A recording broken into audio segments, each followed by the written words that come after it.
বন্ধুরা, লাউ গাছ প্রতিস্থাপন করে এখনও কি তোমরা লাউ গাছের মধ্যে ভালো গ্রোথকে লক্ষ্য করতে পারছো না? দিনের পর দিন চলে গেলেও লাউ গাছের মধ্যে কি এখনও তোমরা স্ত্রী ফুলকে আনতে পারছো না? এখন থেকেই কি তোমরা চিন্তা করছো যে লাউ গাছের মধ্যে স্ত্রী ফুল ও লাউ ধরার পর সেই স্ত্রী ফুল ও লাউগুলোকে কি করে তোমরা ঝরে পড়ার হাত থেকে বাঁচাতে পারবে, এবং লাউ গাছের পাতাকে কি করে সবসময় তোমরা সবুজ এবং তরতাজা রাখবে? কি করে লাউ গাছ থেকে সমস্ত ধরনের পাউডারি মিললিউ এবং পোকামাকড়কে দূর করবে এবং গাছ থেকে প্রচুর পরিমাণে ফলনকে পেতে পারবে? তাহলে এই ভিডিওটা সম্পূর্ণ তোমাদের দেখতে হবে।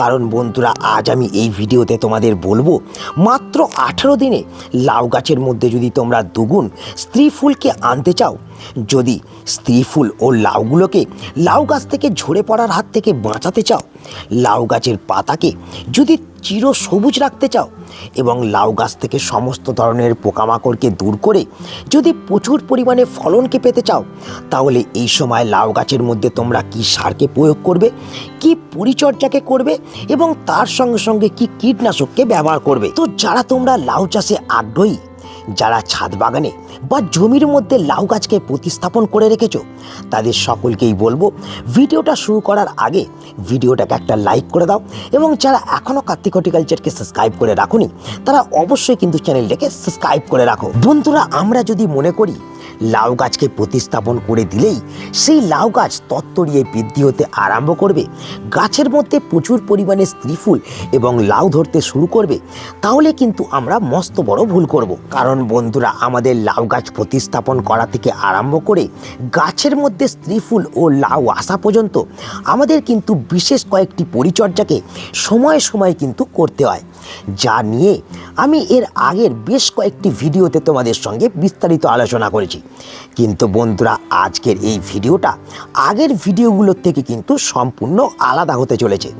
কারণ বন্ধুরা, বিভিন্ন ধরনের পরিচর্যা করার সত্ত্বেও, নানান ধরনের সারকে লাউ গাছের মধ্যে প্রয়োগ করার পরেও এখনও যারা তোমরা দেখছো তোমাদের লাউ গাছ সঠিকভাবে বৃদ্ধি হচ্ছে না, যারা তোমরা দেখছো লাউ গাছের মধ্যে স্ত্রী ফুল এবং লাউ ধরতে আরম্ভ করছে না, যে সমস্ত লাউ গাছের মধ্যে বিভিন্ন ধরনের পোকামাকড়ের আক্রমণ হচ্ছে, সেই সমস্ত লাউ গাছকে দ্রুত বৃদ্ধি করার জন্য মাত্র 18 দিনে লাউ গাছের মধ্যে স্ত্রী ফুল ও লাউকে ধরানোর জন্য এই ভিডিওতে আমি এমন কয়েকটি টিপস অ্যান্ড ট্রিক্স তোমাদের সঙ্গে শেয়ার করব, যে টিপসগুলোকে তোমরা যদি এই সময় তোমাদের লাউ গাছের মধ্যে অ্যাপ্লাই করতে পারো, তাহলে কিন্তু গ্যারেন্টি দিচ্ছি মাত্র 18 দিনের ভেতরেই তোমাদের লাউ গাছের মধ্যে কিন্তু স্ত্রী ফুল আসতে তোমরা লক্ষ্য করতে পারবে, এবং সেই স্ত্রী ফুল ঝরে পড়া বন্ধ হবে এবং প্রত্যেকটা স্ত্রী ফুল থেকে তোমরা কিন্তু লাউকে পেতে পারবে। তো সেই টিপসগুলোর মধ্যে প্রথম টিপস হলো বন্ধুরা, লাউ গাছের কাটাই ছাঁটাই। বন্ধুরা, আমরা সকলেই যে ভুলটা করি, লাউ গাছ প্রতিস্থাপন করেই কিন্তু আমরা ছেড়ে দিই, এবং তার ফলে দেখা যায় যে লাউ গাছের একটা কাণ্ড উপরের দিকে কিন্তু বৃদ্ধি হতে থাকে। যেমন তোমরা দেখছো আমার এই কাণ্ডটা কিন্তু ধীরে ধীরে বৃদ্ধি হতে আরম্ভ করেছে, এবং এই কাণ্ড বৃদ্ধি হওয়ার সাথে সাথে কাণ্ডের মধ্যে কিন্তু দেখা যায় কিছু দিনের মধ্যেই ফুল আসতে শুরু করে, এবং সেই ফুলগুলোর মধ্যে অধিকাংশ ফুলই আমরা দেখি পুরুষ ফুল আসে। তো আমাদের প্রথম যেটা করতে হবে, গাছের মধ্যে আমাদের কিন্তু দ্রুত নতুন নতুন ডালপালা বৃদ্ধি করে আমাদের লাউ গাছগুলোকে কিন্তু ঝাঁকড়া করে তুলতে হবে। আর লাউ গাছ ঝাঁকড়া হলেই আমরা কিন্তু আমাদের লাউ গাছের মধ্যে প্রচুর পরিমাণে কিন্তু স্ত্রী ফুলকে আনতে পারবো।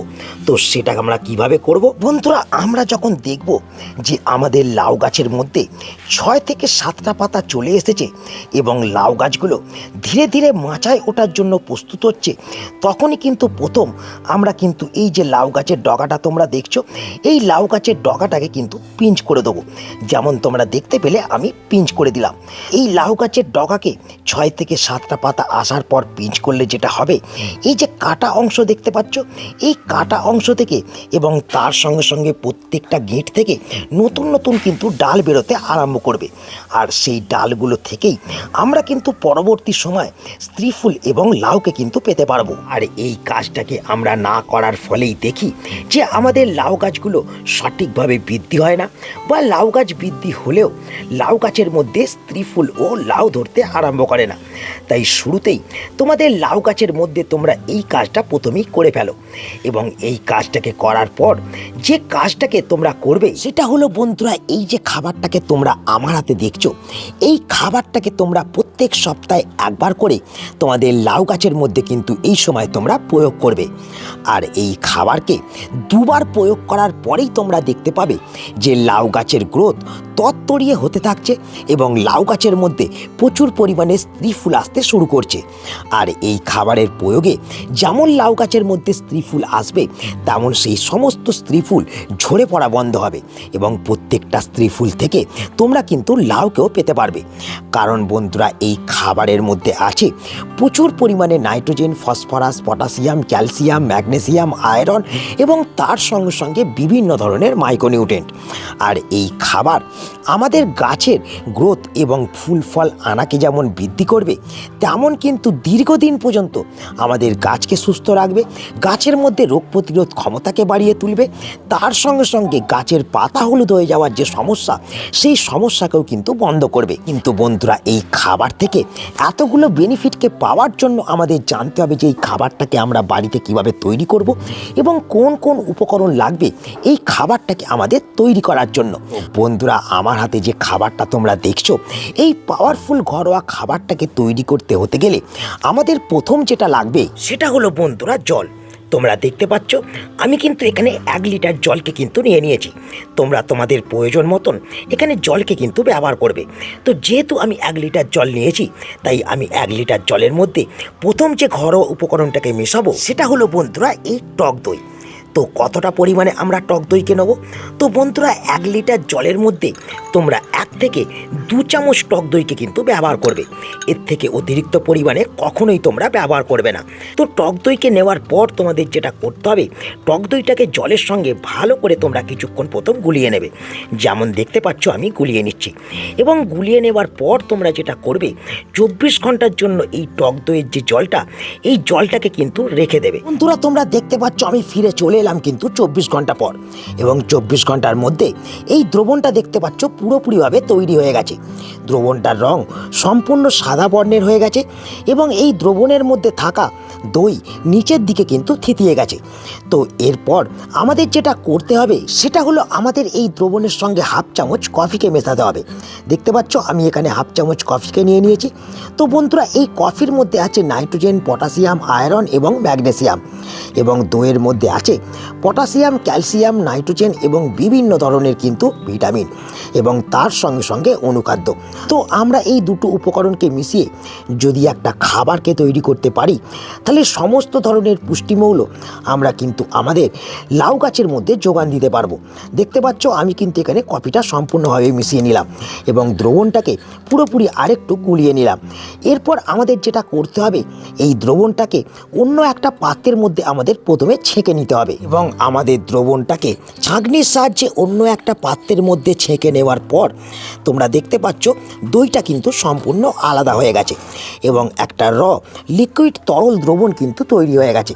তো এই দ্রবণের সঙ্গে আমাদের যেটা করতে হবে, সম পরিমাণে কিন্তু জল মিশিয়ে নিতে হবে, এবং এই যে পাতলা তরল লিকুইড দ্রবণটা তৈরি হলো, এটাকে কিন্তু আমাদের খুব বুঝে বুঝে লাউ গাছের মাটির মধ্যে কিন্তু প্রয়োগ করতে হবে।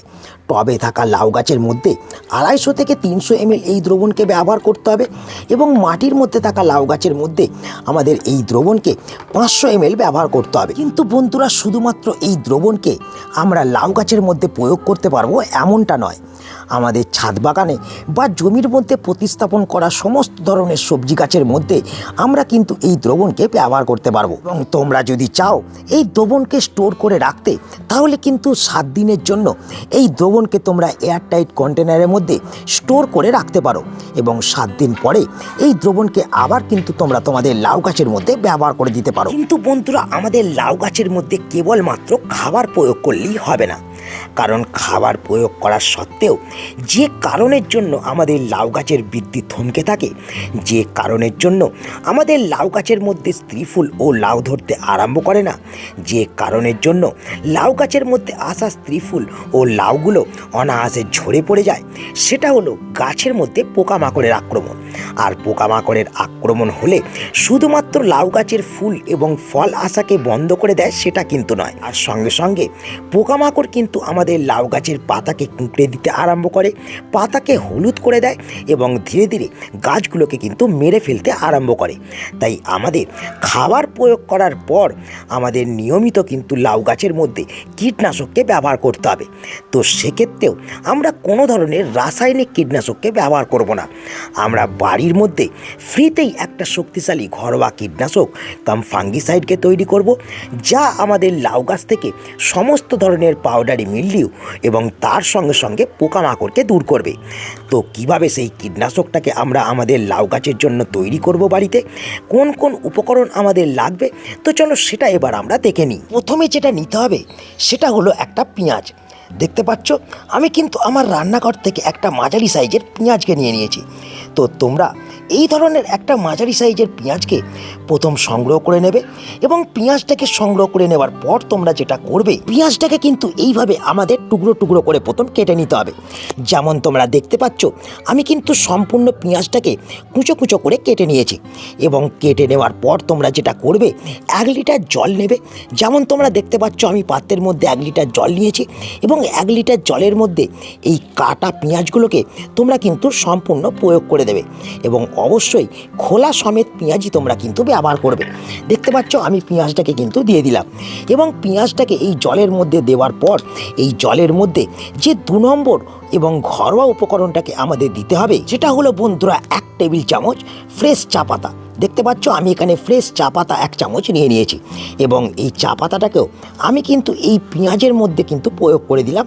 দেখতে পাচ্ছ জল এবং পেঁয়াজ ও চা পাতা একসঙ্গে আমি কিন্তু মিশিয়ে ফেলছি এবং এই অবস্থায় আমাদের এই দ্রবণটাকে 24 ঘন্টা কিন্তু ছাওয়াযুক্ত জায়গার মধ্যে রেখে দিতে হবে। বন্ধুরা তোমরা দেখতে পাচ্ছ আমি কিন্তু এই দ্রবণটাকে 24 ঘন্টা রেখে দিয়েছিলাম এবং 24 ঘন্টা পর এই দ্রবণটার রং কিন্তু লালচে বর্ণের হয়ে গেছে এবং এই দ্রবণ থেকে চা পাতা এবং তার সঙ্গে সঙ্গে পেঁয়াজের একটা তীব্র গন্ধ কিন্তু উঠতে দেখা যাচ্ছে। তো তোমরাও যেটা করবে 24 ঘন্টা পর এই দ্রবণটাকে প্রথমে তোমরা ছেঁকে নেবে। দেখতে পাচ্ছ আমি একটা ছাঁকনির সাহায্যে একটা পরিষ্কার পাত্রের মধ্যে এই দ্রবণটাকে প্রথম ছেঁকে নিচ্ছি।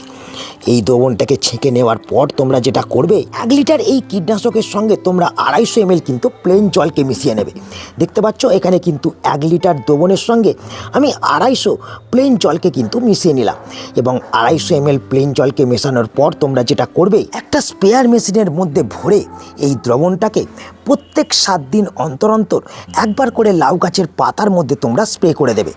এক্ষেত্রে যেটা হবে গাছ থেকে যেমন সমস্ত ধরনের পোকামাকড় দূর হবে, তেমন পাউডারি মিলডিউয়ের আক্রমণও লাউ গাছের মধ্যে বন্ধ হবে। বন্ধুরা আশা করি তোমরা সকলেই বুঝতে পারলে এখনো পর্যন্ত যে সমস্ত লাউ গাছ তোমাদের ছোট থেকে বড় হচ্ছে না, যে সমস্ত লাউ গাছের মধ্যে তোমরা স্ত্রী ফুল ও লাউকে ধরতে লক্ষ্য করতে পারছো না, সেই সমস্ত লাউ গাছের মধ্যে মাত্র 18 দিনে 2 গুণ স্ত্রী ফুল ও লাউকে আনতে হতে গেলে কোন কোন কাজকে করতে হবে, কোন খাবারকে প্রয়োগ করতে হবে এবং কোন কীটনাশককে ব্যবহার করতে হবে। তো তাই এই ভিডিওটাকে এখানেই আমি শেষ করছি। আশা করি এই ভিডিওটা তোমাদের সকলের কাজে লেগেছে। যদি ভিডিওটা ভালো লাগে তাহলে অবশ্যই ভিডিওটাকে একটা লাইক করে দেবে, তোমাদের বন্ধুদের কাছে শেয়ার করে দেবে এবং যারা এখনও কার্তিক হর্টিকালচারকে সাবস্ক্রাইব করে রাখুনি তারা অবশ্যই চ্যানেলটাকে সাবস্ক্রাইব করে রাখবে। তো দেখা হচ্ছে আবার একটা নতুন ভিডিওতে। সকলে ভালো থেকো, নমস্কার।